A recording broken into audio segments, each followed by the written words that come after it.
जितना प्रधानमंत्री मोदी को वाराणसी में जीत हुई है 1,52,000 कुछ वोटों से, उतना ही चंद्रशेखर आज़ाद को 1,51,473 वोट से जीत मिली है। तो इस आंकड़े को आप कैसे देखते हैं? तो मैं इस आंकड़े को ऐसा देखता हूं कि एक तरफ तो हमारे माननीय प्रधानमंत्री जी हैं और प्रधानमंत्री जी की ही बिल्कुल जो गिनती जो चल रही है उसको टक्कर देते हुए हमारे चंद्रशेखर भाई भी हैं। तो आप देख सकते हैं कि चंद्रशेखर जी किसको टक्कर दे रहे हैं भारत में। ये नगीना के रिजल्ट के बाद तो अपना सपना ही बुलंद हो चुका। अब अभी तो ये टेलर है, अभी फिल्म बाकी है। तो मैं आपको बता दूं, इस वक्त मैं फरीदाबाद भात कॉलोनी में मौजूद हूं और देखिए बहुत बड़ी धूमधाम से चंद्रशेखर आज़ाद की जो जीत का जश्न है पूरे भारत में मनाया गया। और इसी कड़ी में यहाँ भी बड़े ही जोर शोर से दमखम के साथ वो एक जुलूस निकाला गया और जुलूस अब इस अम्बेडकर पार्क, जो भात कॉलोनी का पार्क है स्थानीय, वहाँ पर आ चुका है। तो हम बातचीत करेंगे उन लोगों से कि जो आस्था जता रहे हैं परिणाम आने के बाद में, चंद्रशेखर आज़ाद का जो रास्ता खुला है संसद का, उसके बाद अब लोग क्या सोच रहे हैं और किस तरीके से और किस सोच के साथ इस पार्टी को ज्वाइन कर रहे हैं, बात करेंगे उनसे। हमारे साथ में राहुल जी हैं और बहुत लंबे समय से इस मूवमेंट में काम करें, बातचीत करेंगे। सर, आज आप पार्टी के साथ जुड़े हुए हैं, क्या कहना चाहेंगे? सर, आज एक तो बहुत ही खुशी का दिन है हमारे लिए और संगठन जिस तरीके से पूरे भारत में फैल रहा है और जो एक चिंगारी हमारे चंद्रशेखर भाई ने लगाई थी वो एक आग का रूप जिस तरीके से उसने लिया है, तो एक हर समाज पे प्रभाव इस चीज़ का चंद्रशेखर भाई ने छोड़ा है। तो ऐसे एज अ दलित समाज से भी उठ के अगर हम आते हैं तो एक हमारा भी दायित्व बनता है कि हम भी भाई की लड़ाई में शामिल हों।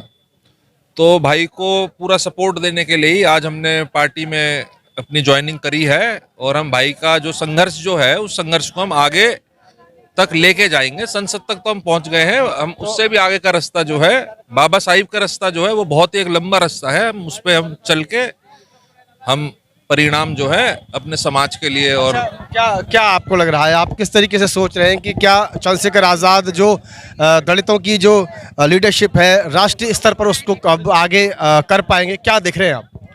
सर, मुझे ऐसा लगता है कि जिस तरीके से ये प्रश्न ही नहीं उठना चाहिए कि वो कर पाएंगे कि नहीं, वो उन्होंने वो कर चुके हैं। मुझे ऐसा लग रहा है वो दलित समाज की आवाज़ बने हैं, जब भी वो उनके प्रतिनिधि बने हैं तभी उन्हें समाज ने चुना है।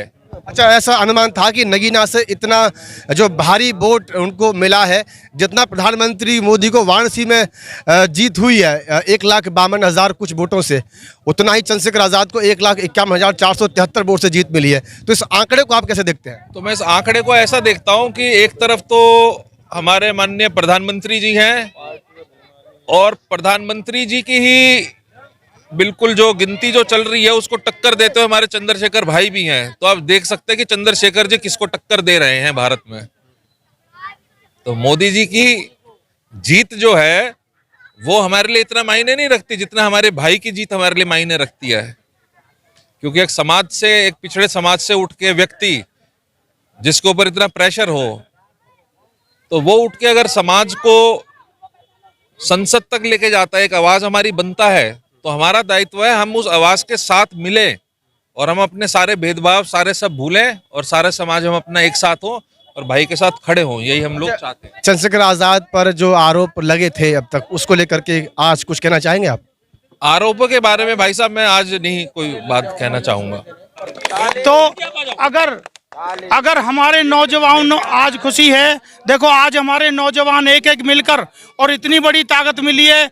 आज ये राहुल भाई साहब, राहुल गांधी तक भी संदेश पहुंचेगा, एससी और मुसलमान आज एक हो जाए। आ जाओ बहन जी।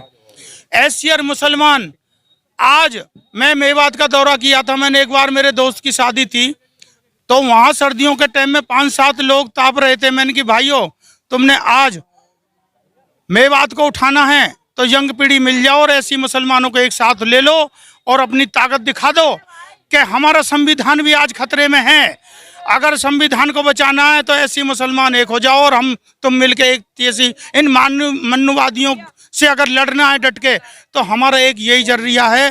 तो उनकी दिमाग में गहरा असर हुआ।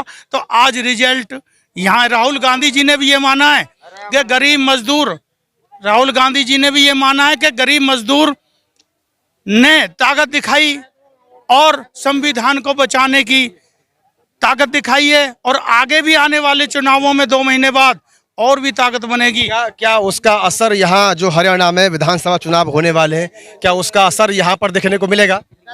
मुसलमान अगर एकजुट नहीं होते, अपना इन्हें वो देख लिया कि हमारी कमर टूट गई इस मन्नूवादी सरकार से, और हमारी तो हिंदू में जब गिनती नहीं थी, हिंदुओं में अब भी गिनती नहीं है। चलिए, अब यहाँ के बारे में बताइए, 2024 में अभी जो लास्ट में इलेक्शन होना है हरियाणा के अंदर, उसको लेकर के क्या सोचते हैं? नगीना के रिजल्ट के बाद आप क्या सोच रहे हैं? देखिए, नगीना के रिजल्ट के बाद तो अपना सपना ही बुलंद हो चुका। अब अभी तो ये टेलर है, अभी फिल्म बाकी है। हम चंद्रशेखर आजाद से ये कहेंगे, चंद्रशेखर भाई साहब आगे बढ़ो, हम तुम्हारे साथ हैं। चंद्रशेखर आजाद बढ़ो, हम तुम्हारे साथ हैं।